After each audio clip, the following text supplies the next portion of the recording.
All right, we are recording. I'll call the meeting to order. It is 7:30. Thank you everyone for being here tonight. Lots of new faces and familiar faces.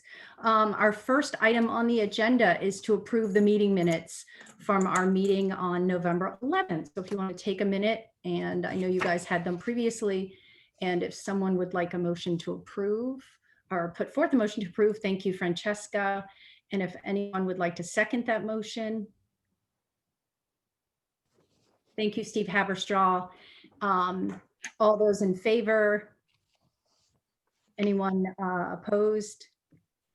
Thank you. Hi, Jack. All right.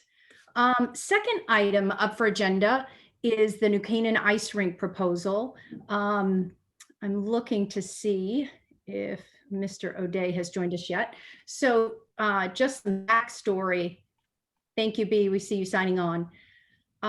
We've been asked to take a look at the parks throughout New Canaan and see if there is a potential location for an ice rink, that being all parks in the town of New Canaan.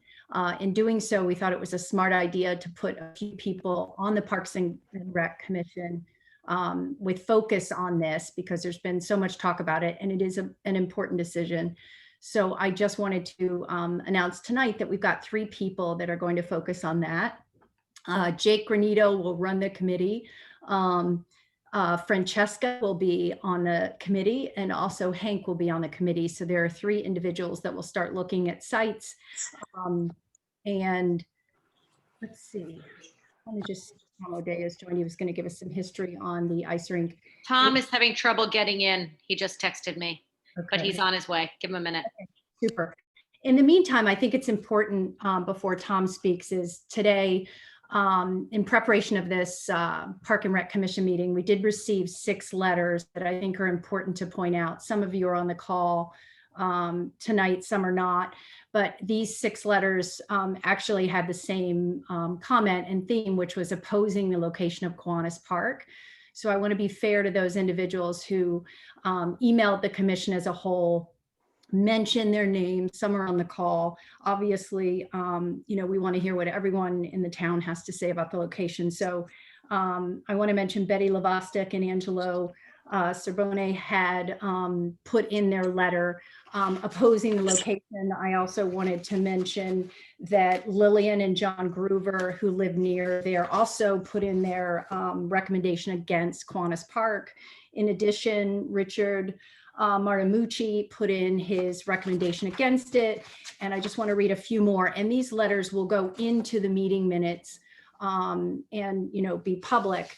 I think it's important that they are there, and they will be read by the subcommittee. They will be addressed by the subcommittee, and we will meet with you. It was also Joe and Kathy Mitchell were opposed to the Kiwanis location, and then Peter Hansen and also Karen Hansen sent an email.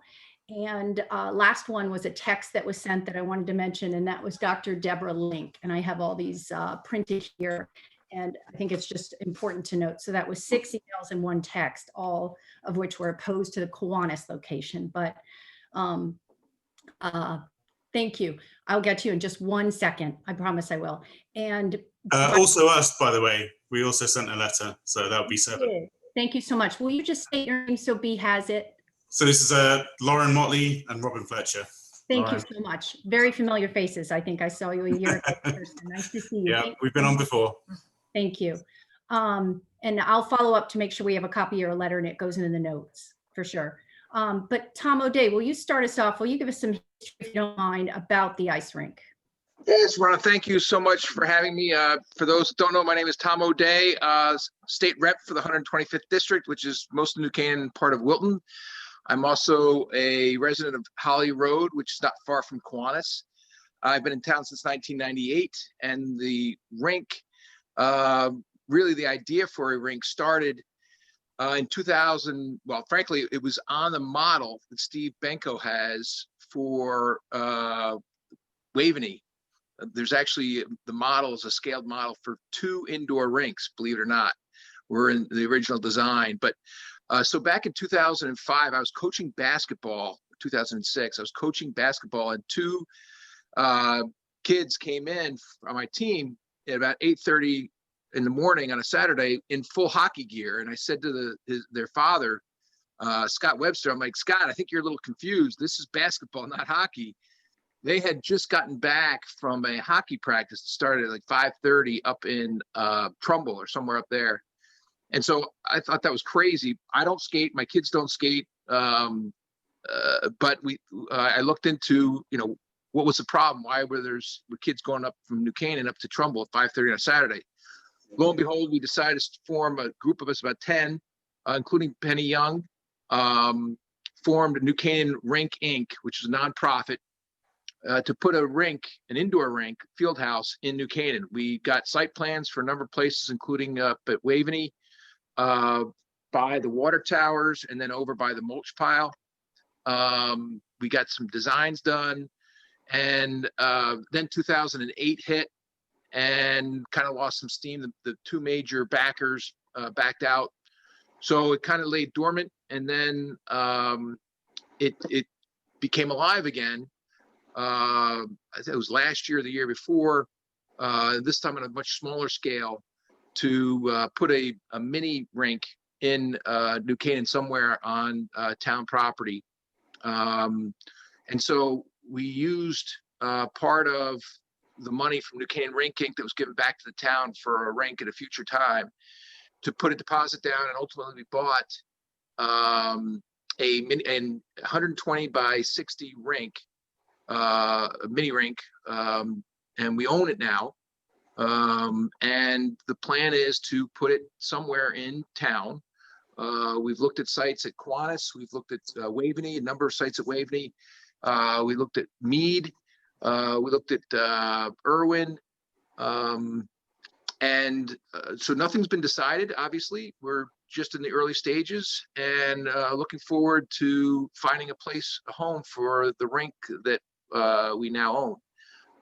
Happy to answer any questions, but we don't want to do anything that the town is not in favor of. So, we got a great deal on the equipment, and so there it is. Thank you. I think your last comment is really important, and I'll open it up to comments. I think that, we haven't decided anything. It is important to hear, the public's comment, and it's nice to hear that you're also looking at Waveney and, those other parks, not just Irwin. So I'm sorry, Hank, would you like to ask a question? Yes, I'd like to thank you, Rana. I'd like to ask a question of Jean. Oh, you're muted, Hank.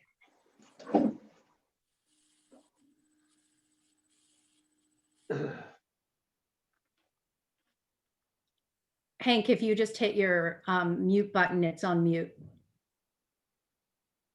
There you go. Oh, it muted again. Okay.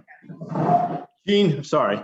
Jean, I know you had a meeting scheduled at the Y to discuss the possibility of looking at the space behind the Y, which is very flat, for the rink. And I know that original meeting didn't come off because it was scheduled, I think, the day the Y closed for COVID. But has there been any further work on that, Jean? No, there has been no talks to the YMCA about that possibility. Although at that time, kind of going into it, this feeling was that parking at the Y is at such a premium that it most likely would not be realistic. But there were no follow-up meetings. Carl, go ahead.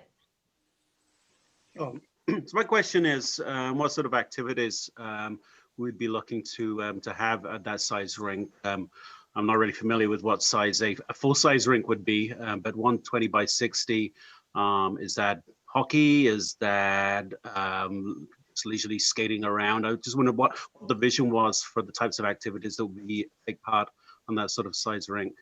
The vision, Go ahead, Gene. Vision is the catch-all phrase, and I'll go into that a little bit, is open skate time, recreational skating, which would be targeted primarily towards kids because they are the ones who are most likely to use it most of the time, but certainly seniors, anyone who could skate would be welcome. There would be a charge to use it, just like the pool charges to use it. There could be hockey practice there. I've talked to the girls varsity coach and the boys varsity coach. They're both interested in using it for practice. It is obviously not appropriate to schedule a full-sized hockey game, and there's no intent to do that. But that's the primary thing, is to people who are interested in using it. It's not primarily focused towards sports, but certainly not to exclude sports. We could have half of the rink set up at one time, for instance, to do hockey practice if they wanted. But that's not the primary focus. Again, it's recreational skating is the primary focus for whoever wants to skate. Open air, seasonal. Go ahead, Hank.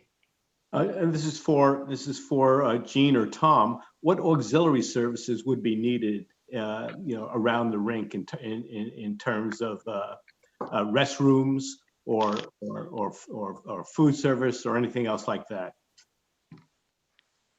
Well, all those would be nice to have and would make it a better, pleasanter experience. For instance, restrooms are, I don't want to say mandatory, but certainly would be. I think all other sports pretty much have them generally. In terms of, we also would like to have a skate shop so that a skate rental shop, so that if people don't have skates, they could get there and rent them. We would also think it's appropriate because skating it's in the cold weather, and we have little kids, and we certainly would expect to have lots of little kids. The other models around all have little kids there. They're typically indoors except for the PAL rink. And the PL rink has a pavilion like we have at Kiwanis, for instance, which they enclose and heat. And therefore, when the moms or the parents or whoever's with the littler kids want to take a break and take a rest from the cold weather, they can be in an enclosed area, which is heated. They do have minimal food accommodations there, like hot cocoa or things like that. In addition, it's also healthy to have that in terms if you arrive there and you're out of gear and your shoes or boots on, when you want to change into your skates, it would be nice to have a place with some tables and chairs where you could put your gear down, you can change into your skates, walk around, walk to the men's room, etc., go out to the rink and come back and take a break again. So that would be a real plus to have a enclosed heated area.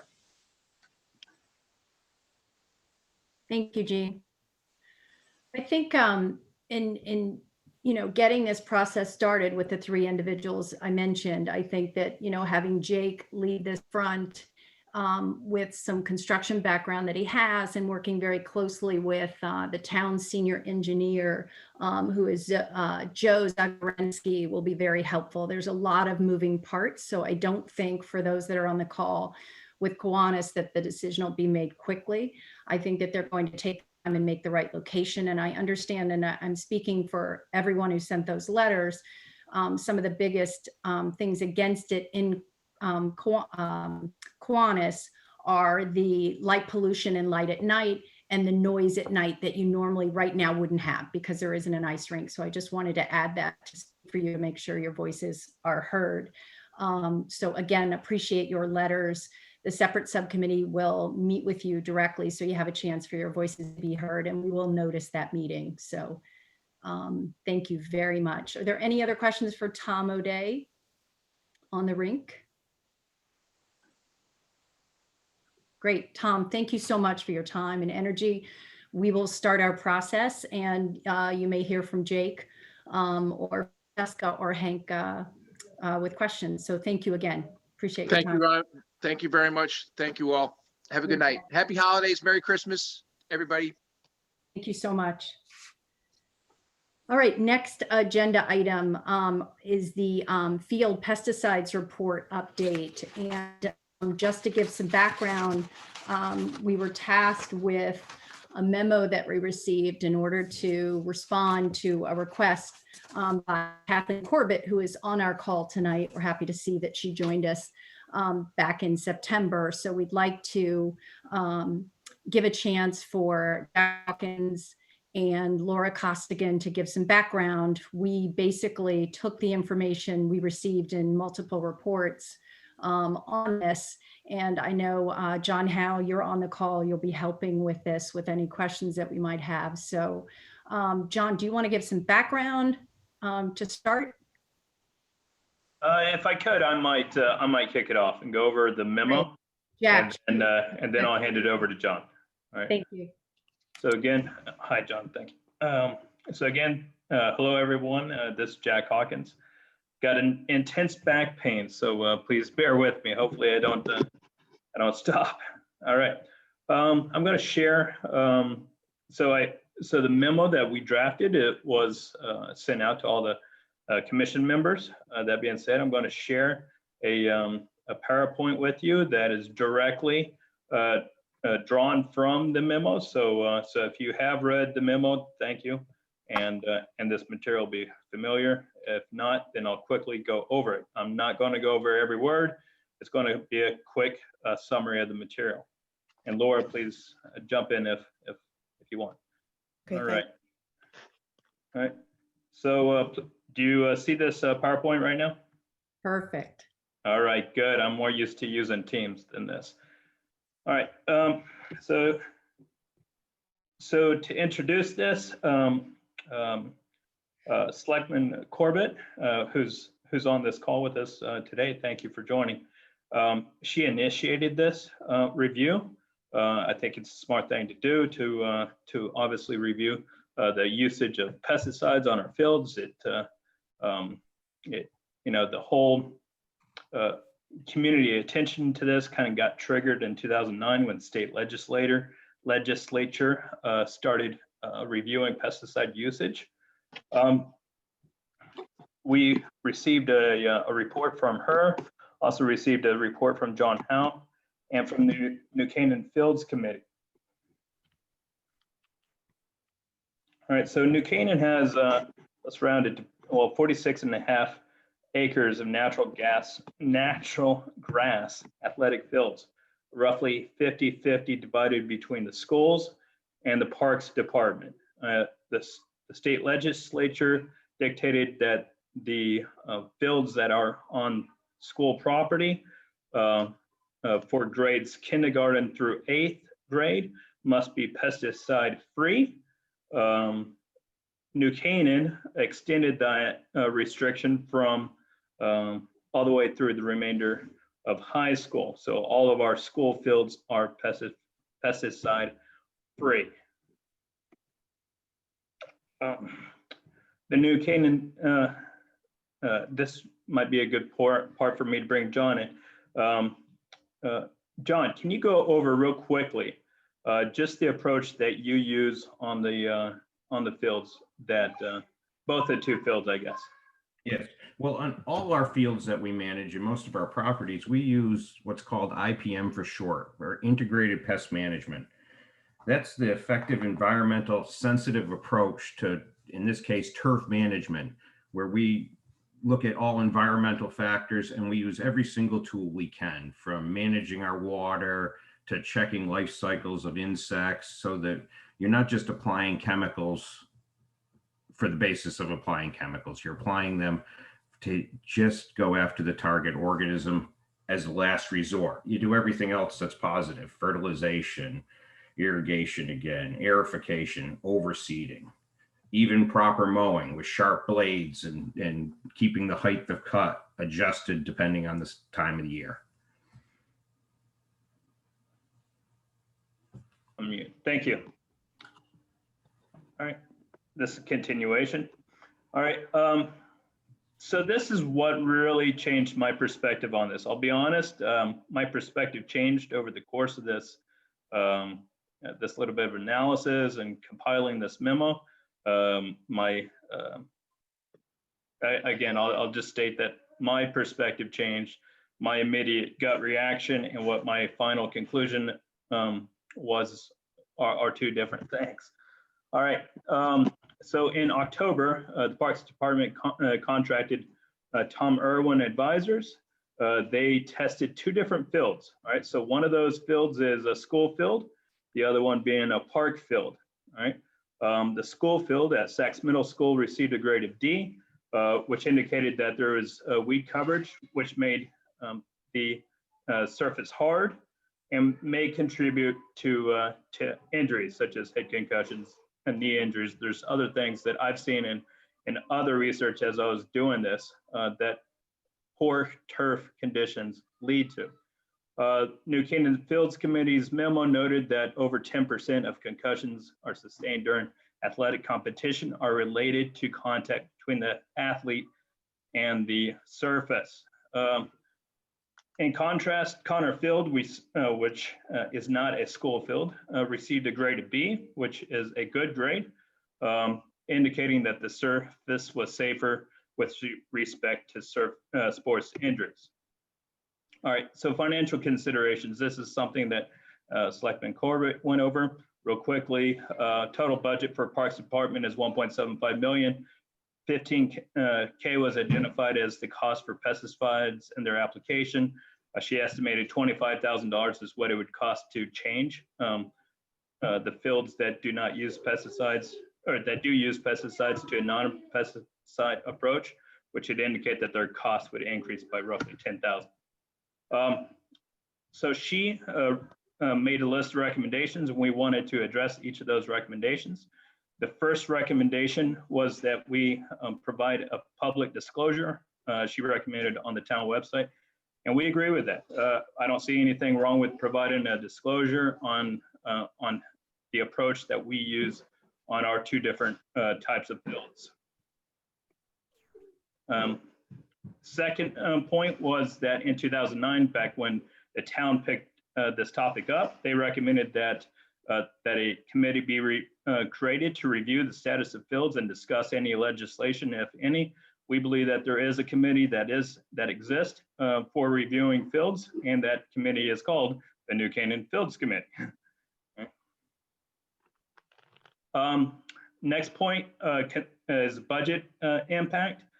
Because of our conclusion, we really didn't think it was necessary to go any further into looking at the budget at this time. The budget impact of switching the fields from a pesticide use field to a pesticide-free field, because what's, in my opinion, what's most important is the safety of the users on those fields, and the research that we received, the research that we saw indicates that the bigger safety risk is from sports injuries from a hard field rather than from the use of the pesticides. However, the last point that Selectman Corbett recommended is that public and professional input is provided. We do believe that some additional input could be provided to the existing Fields Committee. We recommend that with the Board of Selectmen or a town body help identify either an individual or a party to contribute that input. And most specifically, we believe that input should be from somebody who has the ability to provide some kind of commentary on health issues, the health of the pesticide use and the health risk to players on the field. So that is our memo. And Jack, can I just interject real quick, Jack? Yes.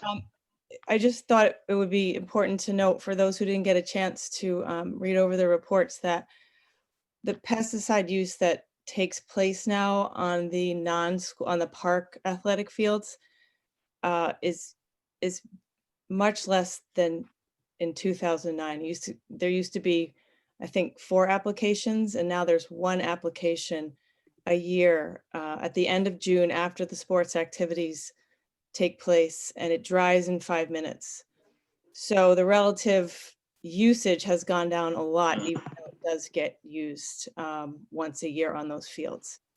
And I don't know the quality of the products and what else is out there on the market now, but I imagine maybe John can share on this, what the latest and greatest product is that might even have, be a lot less harmful than the one we even have now. Yeah, we do adapt our products, and part of what we've been able to do over the years, reducing the number of application, is going to with more targeted products per se. A simple part of that would be, we used to treat for crabgrass preventively, pre-emergent. So you'd apply pesticide early in the spring that would, as the crabgrass would start to grow, it would affect the seed germination at that time. We now go post-emergent, so we're not having to go out there possibly 2 applications of pre-emergent to get through the season. We also do tolerate some weeds. We do tolerate some grub damage. So basically what we're doing, we're going after 3 things. We're going after grubs, mainly white grubs, Japanese beetle grubs and European chafer grubs, and that we use a product called acelepryn. We use 2 herbicides, one for broadleaf weeds and one for the post-emergent crabgrass. The broadleaf weeds are also post-emergent. These 3 products are tank mixed together per the label. They can be. We apply at all label rates, and the only re-entry is the products need to be dry on the leaf before re-entry happens. In June, the end of June, with the days so long and watching the weather, that's usually achieved in 5 minutes. Even before they're done spraying the field, part of it will be dry. So. John, can you just talk about your certification that you have for this? And I think it's important to note, and also important to note that you are on the Fields Committee. So will you talk about your certification? Sure. Well, I've been the superintendent for 23 years. I currently hold 4 supervisory pesticide licenses in the state of Connecticut. For our fields, I only need 1 of those, but over the years I've received other ones. Connecticut supervisory pesticide licenses are some of the hardest to obtain in the country. So I'm proud of that. Also, my assistant, Todd Decline, has a supervisory pesticide license. We require the outside contractors to all maintain their licenses. The guys that are applying even have their supervisory license. All my crew, anybody that applies pesticides, has their license. I graduated from the Stockbridge School of Agriculture quite a while ago at the University of Massachusetts with a degree in turf management. So since then, since I've been park superintendent, I've been the president of the Connecticut Park Association, vice president of the New England Park Association, members of the National and the New England Sports Turf Managers Associations. A lot of continuing ed over the years. In order to keep your supervisory pesticide licenses, you need continuing ed hours for each one of those licenses. Wow, impressive, very impressive. And Jack and Laura, your presentation and your report, your proposed memo, very impressive. I guess I just want to open up to the rest of the commission if there are any questions or comments regarding the memo. Hank, yes. John, are there any environmental or water table issues? The way with our fields, we apply as required. We could not apply these chemicals right next to Mead Pond or anything like that. Since they dry on the leaf and they're absorbed by the plant, there is no water issues. Thank you. Thank you. I'll also point out that which fields specifically, it's just the athletic fields that the all grass athletic natural grass athletic fields that receive pesticide usage, like playgrounds, things like that, do not receive pesticides. Playgrounds are also banned from pesticide usage in Connecticut. Yeah, it's it truly is. I mean, like the report points out, there's a safety factor at play that I really didn't consider at the beginning of this. And if you look at where the town does use pesticides, it's at the fields where those are the risk, where the turf surface quality can be a risk to the users, the sports, the athletes that are on those fields. Jack, that's a very good point. Thank you. Commissioners, any other comments before I see if there is a Francesca? Just a question. Are there any surrounding towns? Are they using pesticides already to the degree that you're proposing, or are they pesticide free on their fields? Most of the surrounding towns are actually using more pesticides than us. A little history: Greenwich was hiring a company from Maine, and they were going to treat all their fields pesticide free. unfortunately, the owner of the company was putting pesticides in the spray tanks and controlling weeds. He was arrested. There's other towns in Connecticut that that are not using pesticides on any of their fields. And in my opinion, the conditions show that they're not maintaining them properly. And that was noted in, that was actually noted, all three parties that submitted a memo to us. There's some overlap in those, but still all three parties that submitted a memo, everybody has noticed the difference in the quality of the fields that receive and do not receive this treatment. It's a clear difference on those fields. Wow, Carl. How do we maintain the quality of the outside contractors that are adhering to the same standards as we are for the IPM program? Well, what happens is we purchase all the products. We give them the rates of how we want them applied. I put a man with them when they're out there, so that we make sure that there's no issues. We make sure that their license is still certified. The company, their basis is athletic field maintenance. That's what they do, is their main objective. They take care of the grounds at Fairfield University and many places all over the state. Great question, Carl. Thank you. If there are no other questions, do we have a motion to approve the memo from the Park and Rec Commission to the Board of Selectmen? Anyone like to make a motion? Can the authors? Yes, Right. you may. Thank you, Jack. All right. Anyone like to second? Thank you, Jean Goodman, and all those in favor of approval of the memo regarding pesticides. And anyone opposed? Thank you, Francesca. All right, that memo is approved. Kathleen, please go ahead. If I could just make a quick comment. First of all, thanks to all of you for your kind consideration of what started off as a conversation starter this summer as a result of a presentation that John Howe and Tiger Man had made to the Board of Selectmen, just identifying the use of pesticides in park athletics fields. And notifying us of the difference, which frankly for me it was news for me. So it was a great opportunity to really kind of learn the differences and to research the work that had been done over 11 years ago to really identify what we would do and what we wouldn't do in our various fields in town. And so through the work of many people, including Jack and Laura, who've worked on this, John Howe, obviously, Tiger Man, the Fields Committee, et cetera. I want to applaud everybody for the work that they did in terms of really researching this. I'd just like to throw out, just in addition to the recommendations that I had made back in the summer, which said, look, just one is just identification and communication of the differences between the school fields and the athletic fields. That's number one.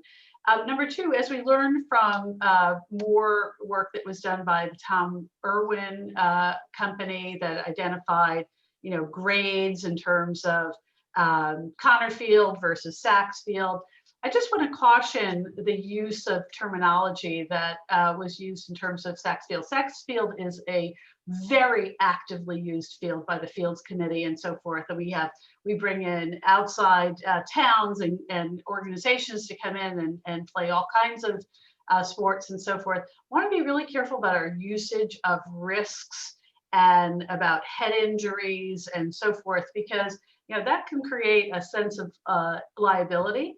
That is something that we want to be concerned about.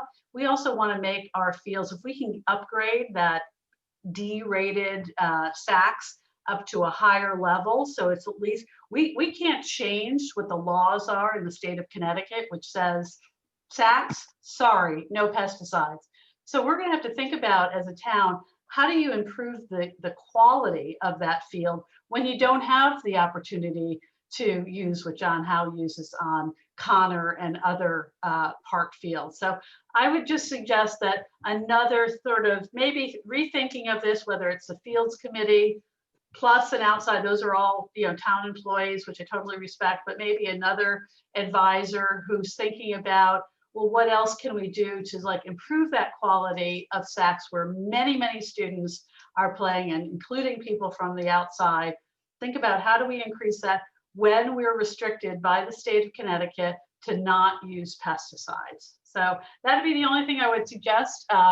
Really nothing different from what our earlier memo said, but this just sort of wants to make sure here's where we see the differences. I don't know whether necessarily it's strictly a pesticide use. There could be some other issues regarding SACs and Connor. But the truth is we can increase that quality of SACs. We should, obviously, if there's a difference and people are using it. I wouldn't want to suggest that any additional risk of head injury or otherwise is increasing the risk of what we are committing to as a community. So I'll just end there. Again, want to thank everybody for the work they've done, and think it's a great topic, and I appreciate everybody's input. Thank you, Kathleen. And again, thank you, Laura and Jack and John Howe. Appreciate all the work that was put into that. Appreciate it. Thank you, everyone. All right, our next topic, the Rec and Parks Department fiscal year 22 budgets. Who would like to step up to that? Steve, you want to go first? Yeah, I did send everybody, I apologize for sending late, but I sent late this afternoon, I sent out just a summary sheet. We've started working on our budgets. They're due their preliminary budgets due to the finance director at the end of the week. We did get some guidance from the Board of Finance, looking, especially with the COVID situation, trying to keep our expenses flat, maybe maximum 2%. So went through all our budgets and looked at things, and tried to compile a budget that was as close as possible. So I met yesterday with the first selectman, with Tucker and Linda Esmonte, the CFO, and Cheryl Jones, the Director of Human Resources, and we went over our current budget, and we tried to look at where our projected expenditures are going to be for the rest of the year. The town is trying to put together an idea of where there could be some savings, where we can put money toward aside, because I know there's expenses that weren't planned for because of COVID. So we're looking that way in our budgets, and where our programs are and what our projections for are for the rest of the year. So we spent a good hour and a half yesterday talking about that, and then we discussed our proposed possible capital budget for next year. My operating budget in recreation program, it shows about a 3% increase, but that is because during COVID we put an attendant on duty at the high school tennis courts from roughly the 1st of May through the middle of September. And we took reservations. We did not charge a fee to play on the court. We had an attendant on duty. People would make reservations. It worked very well. People were very happy. They knew that they signed up for court at 9 o'clock. They had a court at 9 o'clock. Prior to that, it was first come, first serve. And we had people showing up just hogging courts for an hour and a half or 2 hours. Somebody showed up and was running a clinic on their own that they didn't have permission to be there on. So we kind of brought the courts under control, and people really enjoyed it. And so I put some money in the proposed budget to have the attendant on duty again. We probably would start in April or May, just on weekends, because the high school teams use the courts weekdays till almost 5:30, 6 o'clock at night. So we'd probably have an attendant on duty on weekends. And then we would probably starting in the middle of June when the high school teams finish up, probably like the 10th of June through the middle of September, have an attendant on duty 7 days a week to regulate the play and take reservations. And I mentioned we could possibly charge a small permit fee. It would not be large or exorbitant fee, but maybe $30 or $40 for a fee to play at the court. So that revenue would offset the cost of the attendant on duty there. The other area where I saw possible increases, we're getting the state implemented the minimum wage rules like 2 years ago, and the end of July this year, minimum wage increases $1 an hour, which we're obliged to pay all our employees the minimum wage. And then starting next year, June 1st, it goes up another $1. So we get $2 raises within 11-month period. So we've got to account for that in our budget. The other thing is we had a real big increase in our tennis clinics this year. We offered clinics, and because of COVID, people wanted to get outside. We had 2 great instructors, and they've just done a phenomenal job with meeting the needs of the citizens of town. And our clinics have grown. We sold all our clinics out, and so our cost for providing the clinics has also increased. So I put some little extra dollars in our program budget to cover the cost of the instructors for the clinics. But we did make money on our clinics, which is great, and so it worked very well. So the recreation budget showed an increase right now of 37,946 over the current year, which is a 3% increase. But a chunk of that, $19,000, is for the attendant at the high school courts. I believe that will prove to be covered by an increase in revenue. And the other increase is for our clinics. And again, I think our additional revenues will come in to cover the cost of the clinics. Waveney House is pretty much flat, 1%. And that's basically just to cover the salaries for the full-time house supervisor. Paddle tennis shows an increase of $1,900, but our revenues our paddle tennis revenues more than cover expenses. So the revenues for paddle will easily cover the increase there. So that's a wash. Paddle has been very, very busy, and I'll cover that in my report, but we've had a very, very, very good fall. People have been very active. They're interested. Our permit sales are up, so I'll cover that later on. Facilities and buildings, we kept that one flat, so there's no increase there. Civic activities shows a nominal increase of $250, and that's because the cost of we provide portable sanitation at the athletic fields in the fall and the spring, and we put some at Mead Park and Waveney Park, at Kiwanis Park in the winter months when there are no restroom facilities available. So we saw a minor increase in our cost per month, but that's just covered. This $250 increase. That's not a big deal. The Lapham Center shows a decrease, and as you know, Lynn Bond retired as of July 1, and she's staying on right now on a part-time basis through the spring season. Aggie has been promoted to the director, and so there's been an adjustment in salaries there. We have salary adjustment there for Aggie's position. We hope to fill this spring, so there's a difference there. In Kiwanis Park, we had an off year last year because of the COVID. It was a different experience, but I left the budget flat as it was last year. Hopefully we can see an improvement in the COVID situation. We can see a difference, and we can probably operate the park, and hopefully we can implement some of the changes that we discussed with the committee with Francesca and Hank and the members of the commission. So hope we can take some of the ideas we had to how can we reinvent the park, bring those back to the tables. So my overall budget is up by $38,818 or 2.01%.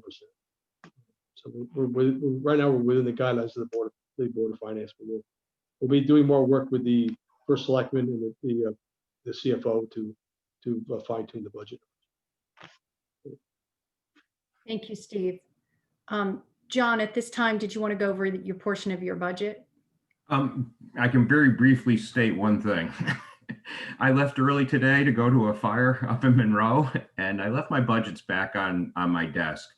Very simply, operating budget, very minor increases. A few of the things that we cut out last year, we really like to explain our need for them for this coming year in the operating budget. Capital, of course we have our list of equipment, our replacement equipment and things like that. And then the fields, we've been marching projects forward, in the 5-year plan. This is a perfect opportunity. If there's anything in particular the commission would like done that would be additional, this would be the perfect opportunity for us to incorporate it in our budget presentation. Hank, go ahead.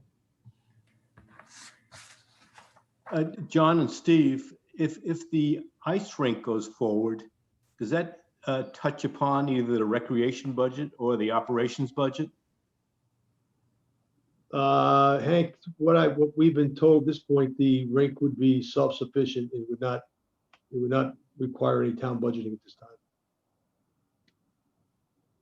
And Steve, I believe you circulated your draft budget. John, when you have a chance, when you're not responding to a fire, will you circulate your draft budget to the commission, please? Sure. And Jack, I know separately you and I will have some questions being on the budget subcommittee. So if you'd like to chat about that, and we can get our questions after we review both of those together. Are there any other questions at this moment, though, from the commission? Francesca? Just back to tennis, Steve. I'm wondering, I don't see it listed there, or maybe I'm missing it. The resurfacing of the hard court. I see a lot of money going to the high school courts, but I don't see stuff happening at Mead. Am I wrong? That's under, Tiger and John have that in their capital presentation. There's additional money on capital request because we have to resurface the court. We have the money in this current year to paint it, but the paint is peeled to the point where we have to, the contractors recommend you come in and grind all the paint off the courts and put a brand new primer base surface down, then paint over it. Otherwise, we'd be putting good money after bad, because there's no guarantee that if we just treated the bad areas and painted the whole thing, that next year we might see peeling in areas that were peeling prior to it. So they suggest we take the paint off all the courts and put a primer base down and repaint them also. That's what It's just that at this point we have deteriorating surfaces happening at Mead Park that has been going on for a lot longer than since 2016. No, we had a problem is that the base in the court, the problem in Mead Park court is the base. The asphalt base is deteriorating. We put they call it premier surface down, which is a fabric, I might say fabric, but it's a membrane that's put down over the asphalt. And what's happened is the asphalt underneath the membrane has deteriorated. So now the membrane is kind of floating on top of the asphalt, and it doesn't give you a good surface to play on. What Tiger and John have gone and met with a couple different contractors, they've come back and said, you need to take the base up and put a brand new base in. They're suggesting we put in possibly a post-tension concrete base under the court, and then put a new surface down on top of that. So, and Tiger and John, that's in your budget, correct? Your proposed budget, not approved, but proposed, correct? The meeting. Our discussion with the Board of Finance will be as we discussed prior, which is to transfer the funds that we had originally for the clay courts over into one large budget for the pickle, and then ask for additional monies for the clay courts themselves. Okay. Those are in parks maintenance, not on recreation. And how about the lighting? Because the lighting has also been an issue for. That's out a year, Francesca. It's out in the 2023 budget, 22-23 fiscal year budget. And it's being pushed till then because? We put it out because I really, it's a tight budget this year, so I don't see we'd have a chance of getting it this year. So I put it out a year out in 22-23. So in 22, you would propose that all the tennis courts at the high school be redone. And then you're proposing in 22 that the Mead Park pickleball tennis be renovated completely. And in 23, the lighting, correct? Well, if in the 22, the next budget, the 22-23 budget, we go out and get pricing to how can we redo the lights at Mead Park. Okay. The whole thing has to be redone. They were done 15 years ago, and it wasn't a great plan. They just don't work properly. They don't give you enough the proper lighting in the courts. People complain they're too dark. So we got to replace the light towers with the right kind of lights. Okay. Thank you. And I know the one recommendation, John, that I've made to you, John Howe, is the workout equipment in the middle of Waveney, correct? Yes, we have put, there is some, we have two different options in our capital fields process. Okay, thank you. Thank you. I see that utilized more and more. I know that. Run out of question. What are you talking about? What was it to do with the exercise area? I just we refurbished all the equipment. What is the age of the equipment again, John? Is it 8 years? I'm not exactly sure of the age of the equipment. We did have a company come down and look at it, and what we were looking at is the safety surface underneath it, and their recommendation is by the time, if we put in such as a rubberized surface, we'll be putting it around equipment that is getting towards their end of their life expectancy. And it'd be time to do it, do the whole thing over. And then we can get good 10 years out of the equipment. Okay, so we'll leave that out there for discussion, considering I think Steve's got some comments too, and we'll be sure and add the budget topic to our January agenda. I think you guys will have better, closer to being finalized, budgets for us to look at. Well, about a month ago, I replaced all the seats and all the foot pedals, everything with all the new stuff that the original design that the company had wasn't that good. They used like a wood insert with a fiberglass type of a seat on top. And when it cracked and water got inside, the wood would deteriorate, it would break. Now that everything is a polyethylene type plastic. So we've replaced everything with all new stuff. Nice. I'll get over there and take a look, Steve, tomorrow when it's not snowing and sub-zero. Jack, go ahead. Yeah, I was just going to say, Bruce, can't say it now. But if we could get the minutes from this meeting, as soon as possible, just so that like the points that Francesca's bringing up, all these different points that are being brought up as we look at the budget, we need to keep those in mind. So it'd be nice to have the minutes from this meeting in one hand and the budgets in the other hand. Perfect. B, maybe in the next, 7 to 10 days. Thank you so much. We'll get them out as fast as we can. Excellent. Thank you so much. Good idea, Jack. Great. I think if we have no other comments, the rec director's report is the next item on the agenda.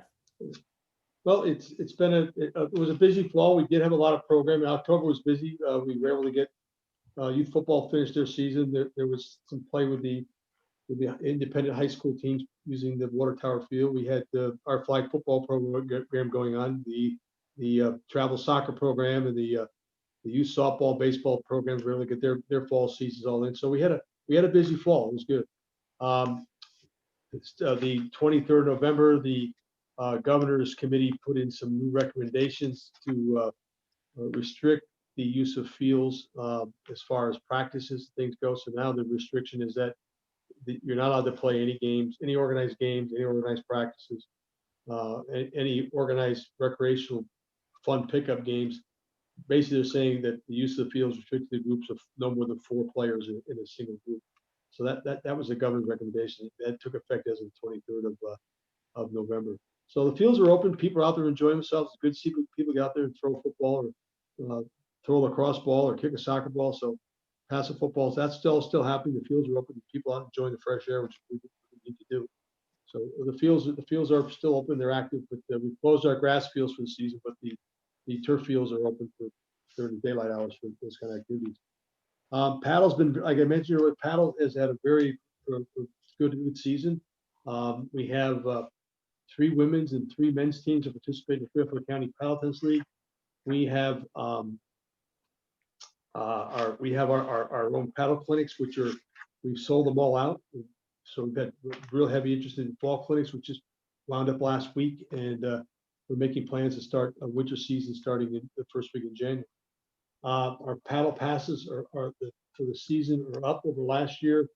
I think we're up by about 30% on our passes over last year. So that's really pretty good. So people are playing, and it's a great sport, and they want to get outside and be active. Unfortunately, because of the COVID rules, the use of the lodge is limited to coming and signing in with the attendant and use of the bathrooms. And we have the front porch open for people to stand out there, socially distance, and look out and see people playing, but in order to get warm. But you can't use the inside of the hut for any other activities. So, but so far it's good. People are enjoying it and they're taking advantage of it, which is great. The trees were, John will probably talk about it. The trees were planted this past week on the girls softball field that the New Canaan softball group came to last meeting and asked about. So those all went in, I think, the other day. There was a couple of people questioned. There was looked like a deer counter or some kind of a camera on the back trail at Waveney. And back in July, the Western Connecticut Council of Governments had called and said they're doing a survey of all the trails in recreational areas in Fairfield County, and New Canaan is a member of the Western Connecticut Council of Governments. So they came in and they mounted this, I'll call it a deer camera. It's basically it's a counter. And so they had it up from for about a month, and they looked at the trails, and I forwarded the report on to everybody. But you can see we had a very high use of on an almost daily basis of the trails. And the comment that we got from the person from the Western Connecticut Council of Governments who had the study said that the trails at Waveney probably some of the highest use of any trails and parks in Fairfield County they've been looking at so far. So we could look into this a little further. I just got this the other day, and I forwarded to John and Tiger and put it onto the commission so you guys can see. But the park is being heavily used. We're getting a lot of activity, a lot of people walking the trails, out getting fresh air. It's good to see families out there, and it's a good thing. We'll have one of our programs this coming Saturday, where we used to have a breakfast with Santa, but we're gonna have a drive-by for the Santa. So we've got Santa all set up to come. He'll be there from 9 to 11 on Saturday morning. Families can drive up to the front of the house, stop with a portable chair. Santa will be there. He'll be sitting in a big chair. He can wave to the kids. The kids can talk to him from their car. His elves will give the kids candy canes. So that's an event we're doing. We're also working with the Chamber of Commerce. They had a family photo day with Santa. It was scheduled for last weekend, but it rained and the site they had it at couldn't accommodate them this week. So they're going to come here tomorrow from 3 to 8 o'clock. They already have it booked and sold out, but we're going to allow them to use the back porch at Waveney House, and we'll put some decorations out for them. Last Thursday, Aggie set up with the Exchange Club. Usually the Exchange Club runs a holiday party for the seniors. They have a luncheon. We couldn't do that this year, so they did a holiday drive-by, and it really worked out really well. We had a lot of inflatable blow-ups and decorations and lights, and there was a band, and the seniors could drive up, and they received a goodie bag and went on their way to their holiday greeting. So I think Aggie told me there was 96 people came by and participated in the event. But thank you to Aggie for all her hard work and us putting together, and the Exchange Club for sponsoring, helped sponsor it. So it was a good thing for the holidays for our seniors. So it's great. Other than that, we're looking forward. We had hoped to run some holiday activities, but because of the COVID restrictions, we had to cancel those. So we had planned to do some arts and crafts things and maybe a couple other kind of programs, but we had to put those on hold per the health department and the DEC guidance. So but we're working to see what we can do in the after the new year and have some additional programming, and we're planning for activities that take place in the spring once the weather gets nice. That's what I have. Thank you. Thank you, Steve. I know that Aggie, you're on the call, but you also have the YouTube video of that holiday drive-by, correct?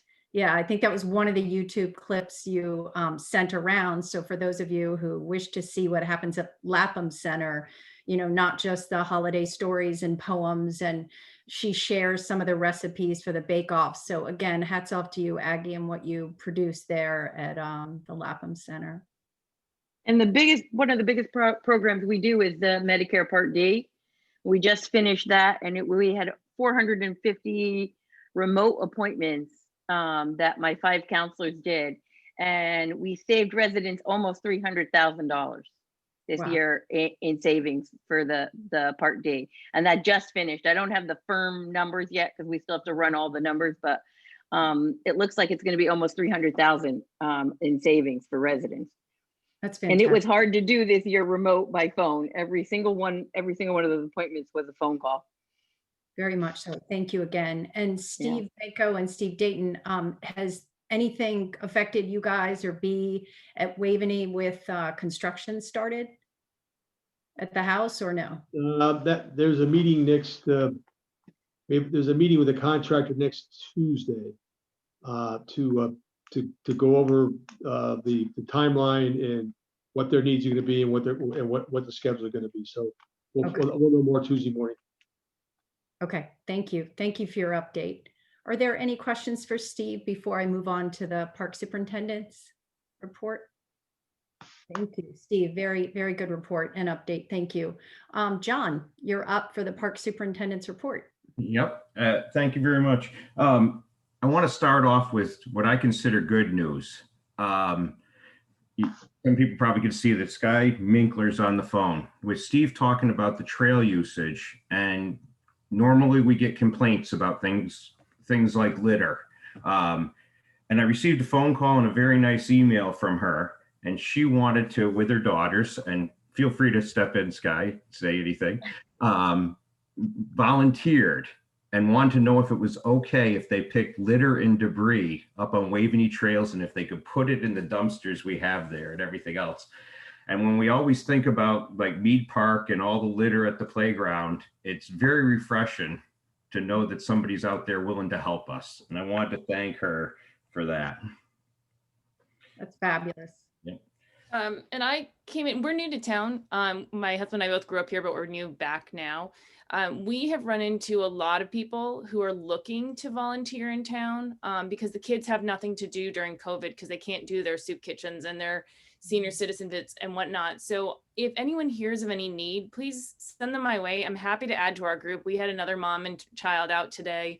We were stopped by several people who said Girl Scout interest, etc. So we would love to make this bigger if we can. And I'm happy to spearhead that since I know everyone's time is precious. But I just wanted to, John, feel free to share my info around and let people know that we're out there and more than happy to help organize so that we don't inundate. But it's been pretty successful so far, I think. So the trash is staggering though. Exactly. Thank you, Sky. Thank you. Other than that, we've been switching over a fall. We're finishing up cleaning up leaves. We've winterized all our properties, our irrigation systems, like Mead Park Lodge. As Steve mentioned, the trees are planted at the orchard field. And the best part of that, with the 3 shade trees basically behind the backstop, and then the apple trees along the edge, that is something that we can continue add more apple trees over time. There's still room there where it won't impact the playing surface, and the orchard field will still be the orchard field. We were able to dormant seed just over 20 acres of athletic fields. That seed that's put down now sits in the ground, and then next spring, before the ground conditions, we'd even be able to be out there working them, it will start to grow. So we're switching over to our winter mode. We'll be clearing brush and things like that. But other than that, things are good. Anybody have questions?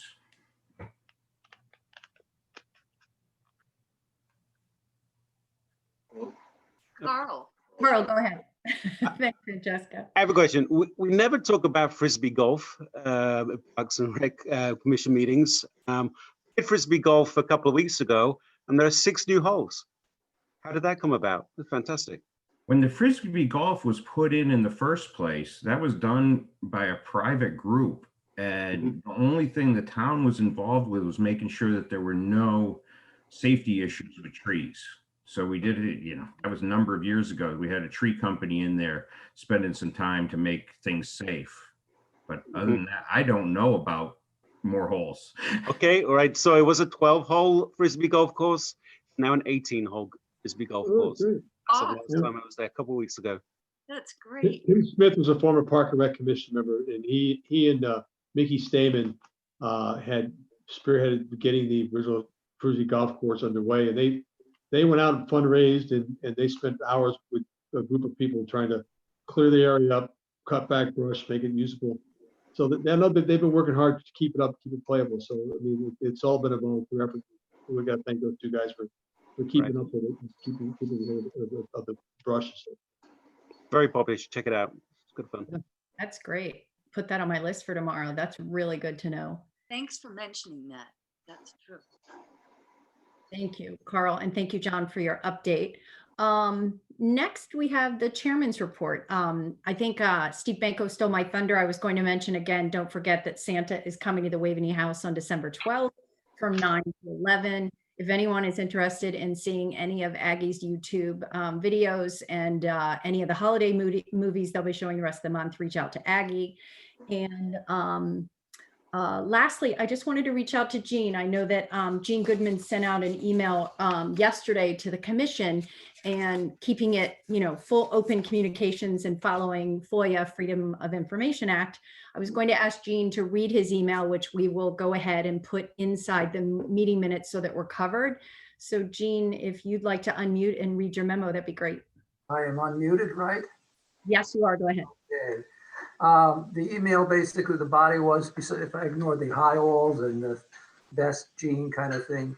Now I'm quoting Lily from the email.